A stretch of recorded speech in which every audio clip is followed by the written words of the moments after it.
con una clase bastante triste, gente, bastante triste. Por favor, coloquen su F en el chat porque vamos a hablar de la conquista de América. ¿Sí? Podemos hablar de la conquista de América, podemos hablar de el saqueo de América, si se quiere, o podemos hablar del descubrimiento de América. Porque, por ejemplo, para los americanos fue el saqueo de América, para los españoles fue el descubrimiento de América, pero el término que y propiamente tal de la historia corresponde, ¿cierto?, fue la conquista de América, ¿cierto? Porque una civilización conquistó a otra, inculcándole, ¿cierto?, todo su conocimiento y también todas sus buenas o malas costumbres, queramos verlo o no, ¿cierto? Esto es súper importante igual que lo tengan en consideración, porque muchas veces también se le da la conducta, la atribución negativa a todo lo que implementó, ¿cierto?, los españoles en América. Y sí, podemos atribuirle bastante cosas malas que nos trajeron, no obstante, también nos trajeron años y años de conocimiento, años de guerra que también fueron repercutidos en esta tierra. Entonces, súper importante para que lo tengan en consideración, chiquillos. Profe, una compañera se le cortó la luz y no se le va a poder unir a la clase. No se preocupe porque estas clases van a quedar grabadas. Y también, sí, hay hartos alumnos que están teniendo problemas con eso, con los cortes de luz, así que no es extraño que pase. Ojalá que nadie se le corte la luz en plena clase. Pero como les digo, van a quedar grabadas, así que en ese aspecto que no tengan ningún problema. Chiquillos, también, por favor, si tienen algunas dudas con la materia, por favor, vayan haciéndome las preguntas correspondientes. Eso es súper importante para también su retroalimentación.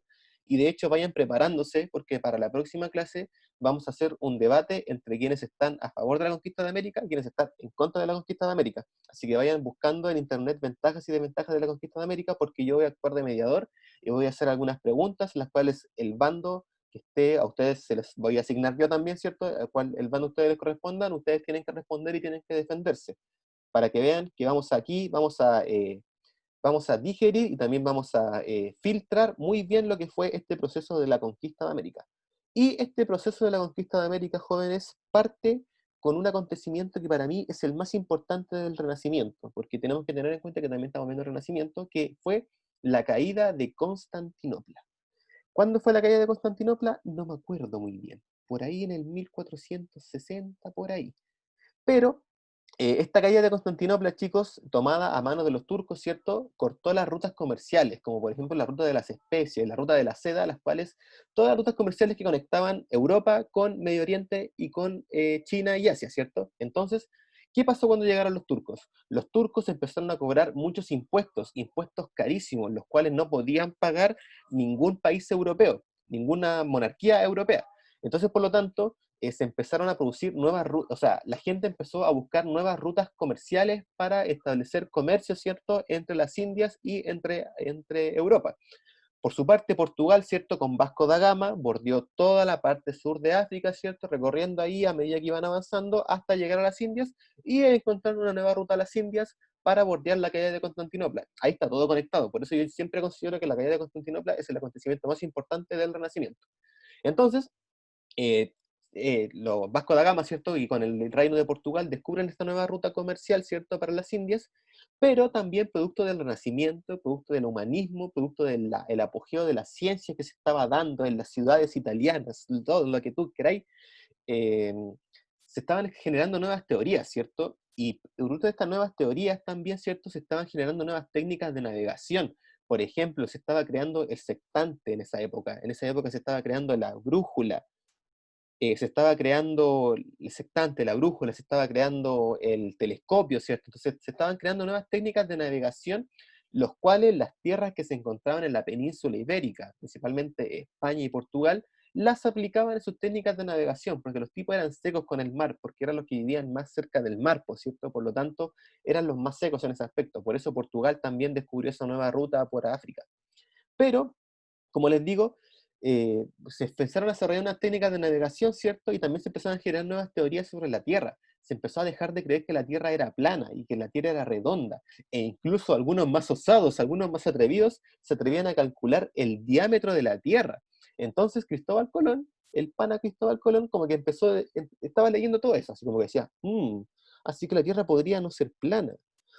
Así que podría haber un continente o sea, así que podría el diámetro de la Tierra tener X cantidad de diámetro.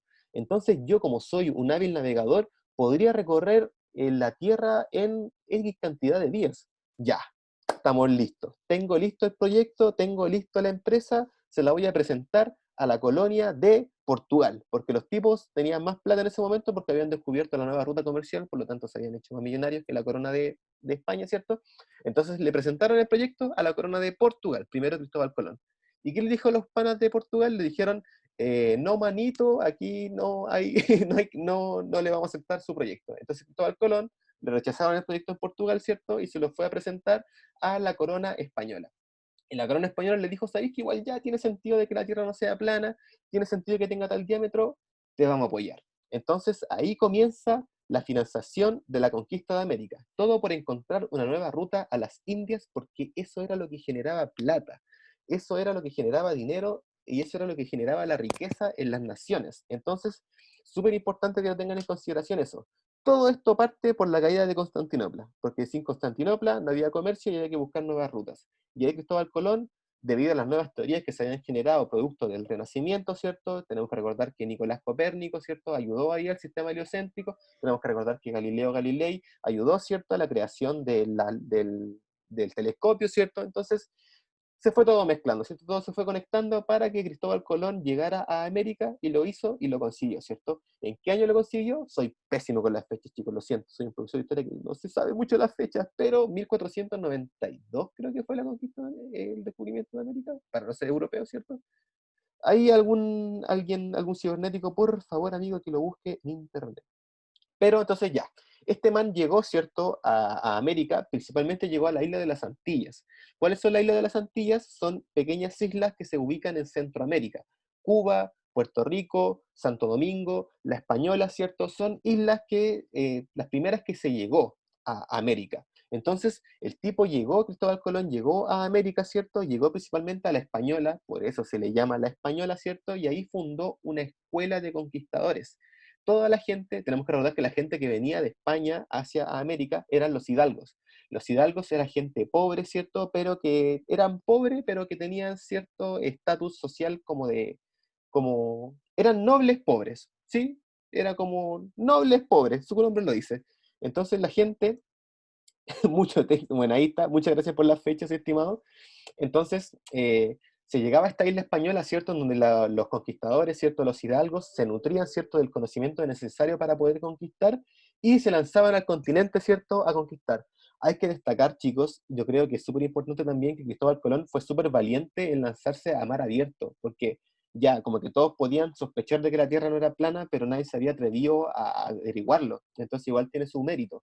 A pesar de que China también tenía algunos mapas, ¿cierto?, en los cuales se dibujaba a América, o también algunos vestigios de los vikingos también hablaban de una tierra más allá del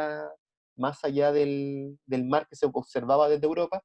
No obstante, ¿cierto?, hay que atribuirle cierto reconocimiento a Cristóbal Colón.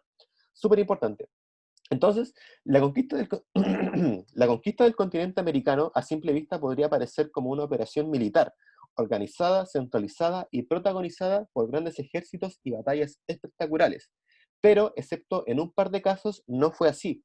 La conquista de América, chicos, fue un breve proceso de no más de 60 años, en el que mediante diversas acciones realizadas por unos pocos hombres, fueron capaces de explorar y derrotar a grandes imperios y pequeñas tribus, y no solamente mediante el hecho de las armas, aunque seamos sinceros, las armas fueron todo en estas guerras, sino también mediante un hábil e inteligente uso de la diplomacia y la política. Porque tenemos que recordar, chicos, que las tribus, debido a su característica de que son tribus, son muy peleadoras entre sí, como que no se entienden entre sí. Entonces, por lo tanto, los españoles se aprovechaban de eso, le decían a la tribu, a una de las dos tribus, ¿cierto? Oye, alíate conmigo y juntos destruyamos esta tribu, y los otros tipos cedían.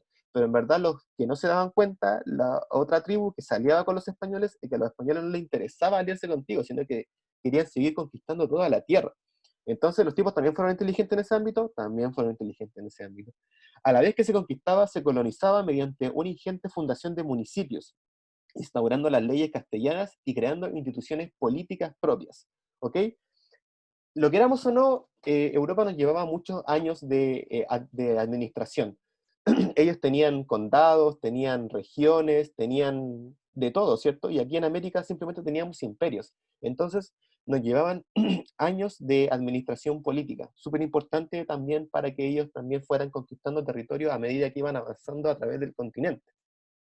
¿Y cómo fueron estas expediciones de conquista? Bueno, el proceso americano de conquista consta de dos partes. Colón pisó tierra en América y esto lo desarrolló en dos etapas. Una primera instancia en el Caribe y una segunda etapa que considera el asentamiento del continente como propiamente tal. La conquista del Caribe y Centroamérica fue principalmente por la isla de Santo Domingo o la Española, que luego se convertiría en la Escuela de Conquistadores, pues allá llegaban todos los españoles que aspiraban a enriquecerse en América.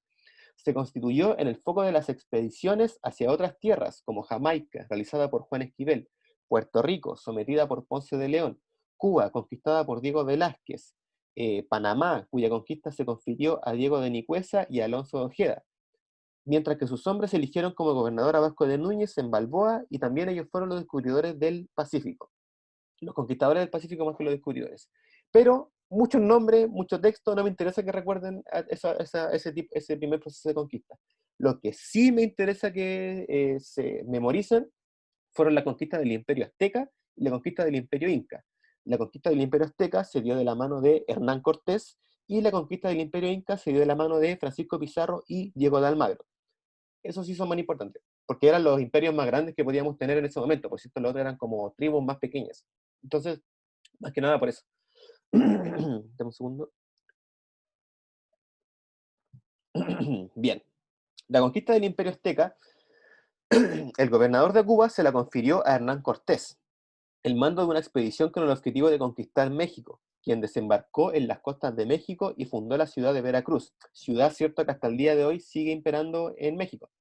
Se hizo nombrar gobernador, rompiendo así con el gobierno de Cuba. Avanzará hasta el corazón del Imperio Azteca, estableciendo relaciones con el emperador Moctezuma II.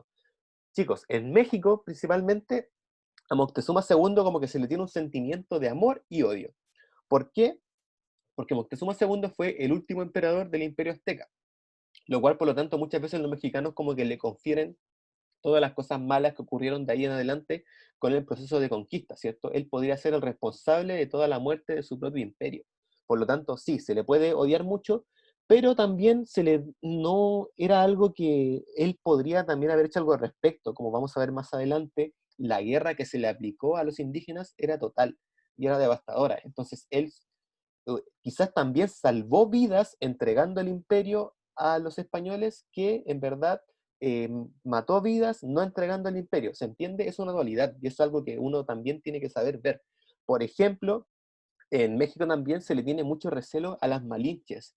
¿Quiénes eran las malinches? Las malinches eran mujeres que actuaban de mediadoras entre las lenguas españolas y las lenguas de las tribus americanas. ¿Sí? Como que la malinche aprendió a manejar los dos idiomas, entonces como que actuaba como intérprete, se podría decir, de las dos civilizaciones. Entonces, como que muchas veces se dice que la Malinche era como una traidora, ¿cierto? Porque la tipa como que trabajaba para los dos bandos, por cierto, era como una gente a doble cara. Entonces, como que de alguna manera se le criticaba eso. No obstante, yo considero a la Malinche un personaje bastante inteligente, ¿cierto? Porque supo también adaptarse al contexto que le había tocado vivir, el cual no era bastante fácil, por cierto, porque es un contexto de guerra en el cual se están enfrentando dos civilizaciones. Entonces, no es menor. Entonces, ahí, bueno, ahí lo dejo a criterio de ustedes, por cierto, cómo quieran ver las cosas. Debido a los abusos de los españoles en contra de la población nativa, estos se levantan en contra de ellos, lo que terminó con la detención del emperador. Las huestes españolas debieron enfrentar una nueva sublevación de los aztecas, quienes matan a su emperador, situación que obliga a Cortés a abandonar la capital azteca, siendo atacado en lo que se denomina la Noche Triste, lo que significó eh, tener bastantes bajas. Finalmente, los españoles dominaron el imperio azteca, el territorio, y este territorio que era azteca se va a proceder a llamar Nueva España. ¿Sí? Mira, los tipos, más encima le cambian el nombre a mi tierra que había vivido yo toda la vida, qué injusto. No sé qué dice ahí en el chat. Seguimos. Bien, entonces Hernán Cortés conquistó el imperio azteca. Me interesa mucho que recuerden eso, por favor, amigos. No, yo no tengo Twitch. No sé qué les hace pensar que tengo Twitch. Seguimos. La conquista del imperio inca. ¿Cómo fue la conquista del Imperio Inca? Bueno, comienza después de la consumada conquista de Panamá, donde llegan las noticias de que al sur existía un imperio sumamente rico en oro, conocido con el nombre de Viru o Piru, Perú en la actualidad, ¿cierto? Para aventurarse en esta nueva empresa, Francisco Pizarro se asoció con Diego de Almagro y el cura Hernando de Luque. Aquí es súper importante, chicos, destacar también la presencia de los curas, porque tenemos que recordar que la religión va a legitimar el proceso de conquista en América, como que los tipos no estaban aquí porque sí, porque querían, supuestamente. Estaban aquí, ¿cierto? Porque querían culturizar, ¿cierto? Enseñarle la religión católica a los indígenas, ¿cierto? Paganos, a los indígenas herejes, ¿cierto? Etcétera. No obstante, también tenemos que entender que en Europa, en este mismo contexto, se está viviendo la reforma protestante. Por lo tanto, ahí tenemos como 700 años de diferencia, porque en Europa se estaba debatiendo si la religión católica era buena o no, mientras que acá en América se estaba enseñando recién el conocimiento de la religión católica. Por lo tanto, tenemos una dualidad y un anacronismo bastante grande, ¿cierto? Porque por su parte, Europa con la reforma protestante se está tratando de anexar a la religión católica, mientras que acá la religión católica vio como la segunda esperanza, así como que vio, oh, como que Dios nos regaló este nuevo continente para enseñar la religión católica, por lo tanto tenemos que enseñarla acá. Entonces fue como la justificación también del contexto que estaban viviendo ellos en ese preciso instante. Súper importante para que lo tengan en consideración. Todo el ejército español siempre iba con un wololo, ¿cierto? Con un religioso que iba también enseñando la palabra de Dios. Seguimos. En 1531 comenzó la conquista del imperio de los incas. La expedición española se aprovecha de la guerra civil que existía en el imperio entre los hermanos Huáscar y Atahualpa. Pizarro hizo prisionero a Atahualpa, quien ofrece una pieza repleta de oro para su liberación. Una vez cumplida la promesa, el emperador inca fue mandado a ejecutar. Ven, si no había que confiar en los españoles. Si, cuando vamos a ver, mientras vaya haciendo la materia, se van a dar cuenta que los indígenas eran demasiado inocentes, demasiado puros, o si quiere decirlo, eran demasiado logis, también podría ser una palabra, pero yo creo que la palabra correcta es que eran inocentes, como que de verdad tenían una concepción de la vida muy primitiva, lo cual no les permitía a ellos ver todo lo que estaban haciendo los españoles en su tierra. Por eso considero que la palabra correcta es inocentes. Entonces, fue ejecutado este emperador, ¿cierto? Los incas se mandó a ejecutar y la noticia de su muerte dispersó los ejércitos incas, ¿cierto? Como que bajó la moral del ejército inca, por lo que Pizarro pudo tomar el Cusco fácilmente. Luego los españoles fundan series de ciudades como Quito, Trujillo y Lima, con el fin de consolidar esta conquista, ¿cierto? Y con esta estrategia, ¿cierto? Tenemos la conquista de América consumada. Bastante easy peasy si lo piensan en consideración. Ahora bien, tenemos que recordar cómo se conformaba esta hueste de conquista, ¿cierto? ¿Quiénes formaban parte del ejército que fue conquistando toda la tierra de América? Principalmente, ¿cierto? Estaba el capitán de la conquista, que en el caso de los aztecas fue Hernán Cortés, y en el caso de los incas fue Francisco Pizarro y Diego de Almagro, y estos traían su propio ejército, por cierto, este ejército pagado, ¿cierto? Contaba con gente, principalmente españoles, ¿cierto? Que venían con riqueza a América, pero querían fortalecer dicha riqueza, po. Entonces, ¿cómo aportaban al ejército? Lo aportaban con caballos, lo aportaban con armaduras, con armas, ¿cierto? Entonces, a medida que si tú aportabas más al ejército para colonizar, después, cuando se colonizaba la tierra, eras mayor redistribuido, ¿sí? Entonces, y también, aparte de ellos, venía un sacerdote, ¿cierto? Que el sacerdote se encargaba de dar la justificación religiosa de la guerra, y también venían los indígenas que actuaban de intérpretes y que conocían el territorio. Los traidores, podríamos decirles también, ¿cierto? Los que actuaban la Malinche en sí, como el ejemplo que les di anteriormente. Entonces, las empresas de conquista se organizaban en los centros urbanos ya poblados y se iniciaban una vez que los capitanes de conquista se aseguraban de la existencia de riquezas importantes, para lo cual debían contar con caballos, con armas, provisiones y herramientas y reclutar hombres, formado por aquellos que no habían alcanzado suficiente riqueza en las primeras campañas de conquista y por los españoles recién llegados al continente. Estos podían aportar a la expedición con armas de fuego, con caballos, con armaduras, y eran redistribuidos de acuerdo a su aporte. Era común que se realizaran tratos con algún comerciante o prestamista, que le adelantaba fondos y o materiales que serían devueltos con posterioridad, algo así como un crédito en la actualidad. Además, debían contar con un contingente de indígenas que le permitiera transportar los víveres y herramientas. Mira, si era como, indígenas, dense cuenta que los están utilizando. Entonces, así se conformaban las huestes y así lograron conquistar. Pero ahora, profe, usted tiene que explicar cómo era la guerra. Y yo sé que lo que voy a decir a continuación va a sonar bastante cruel, chicos, pero así fue. Y si lo piensan también en un contexto de guerra, así debía haber sido. Y lamentablemente recuerden siempre que la guerra es lo peor que le puede pasar al ser humano. Es lo último que le debería pasar al ser humano. Entonces, procedo. ¿Cómo eran las fuerzas de las armas? La superioridad y la eficacia de las armas de los españoles fueron dos de los motivos del triunfo. Las flechas y las lanzas de madera se encontraron contra las corazas, contra las espadas, contra los yelmos, contra las mazas, contra los guanteletes, contra las alabardas. Imagínense, las armas de fuego posibilitaron, también se encontraron contra las armas de fuego, ¿cierto? Las cuales posibilitaron a los españoles combatir a distancia y aterrorizar a los indígenas con los estruendos de sus cañones y arcabuces. Sus detonaciones eran tomadas por truenos, señal de la ira de sus dioses. Los caballos, también desconocidos para los indígenas, dieron movilidad y ligereza a las fuerzas europeas y crearon confusión entre los indígenas, pues al comienzo los naturales creían que la cabalgadura y el jinete eran una misma cosa. Qué horrible debió haber sido para ellos, imagínenselo. Los perros amaestrados para cazar indígenas causaron igualmente muchos estragos y pánico. Los barcos posibilitaban la llegada de los refuerzos que los indígenas no esperaban ni podían entender. Imagínense ser un indígena en ese momento, era horrible. Entonces, mientras los españoles practicaban una guerra total y rápida, cuyo fin era la victoria completa o la muerte de sus enemigos, los indígenas, por el contrario, combatían con objetivos limitados, como ser la captura de prisioneros o la obtención de tributos. La guerra también en los indígenas tenía un carácter ceremonial para los naturales, ya que la lucha iba siempre acompañada de ritos religiosos, tan importantes como las hostilidades. Imagínense, por cierto, no tiene mucho sentido en verdad hacer un ritual religioso antes de una guerra, porque de alguna manera como que le das mucha ventaja a tu enemigo. Entonces, una entrevista con los españoles era un ritual diplomático para los indígenas. En cambio, para aquellos, una oportunidad de capturar al jefe enemigo, para usarlo después como rehén. Sí, eso, oh, qué rabia.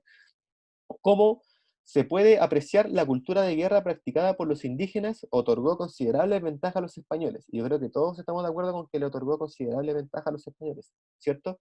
Cuando los nativos pudieron conseguir y utilizar las armas de sus enemigos, era demasiado tarde, ¿cierto? Como que ya tenían ganada la guerra cuando se dieron cuenta que los caballos no eran la misma parte del jinete, ¿cierto? Por otra parte, los indígenas y españoles hacían la guerra de manera diferente.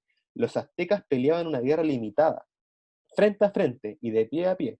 No trataban de matar, sino de capturar a enemigos y llevarlos a sacrificar a sus dioses en los templos, ¿cierto? ¿Por qué no los mataban ahí mismo? No los mataban ahí mismo. Eh, lo cual explica también, ¿cierto?, por qué Hernán Cortés, habiendo sido capturado muchas veces por los indígenas, podía ser rescatado. Imagínense si hubieran matado al tipo que conquistó ese territorio, hubieran tenido mucho más ventaja, pero los tipos no lo hacían. No, no sé, me dan rabia los indígenas en ese aspecto, y también es triste. En contraste, además de disponer de caballos, armaduras, armas de fuego y perros de guerra que manchaban a la vanguardia, los españoles atacaban de noche y por sorpresa, mataban a quienes se les pusiera enfrente, inclusive civiles, cortaban el suministro de las aguas e impedían la entrada de alimentos a los sitiados para provocar hambres y pestes. Para infundir terror, cometían matanzas que incluían mujeres, ancianos y niños, e imponían los castigos más crueles, como la mutilación y la muerte en la hoguera, así como el emperramiento o muerte por perros.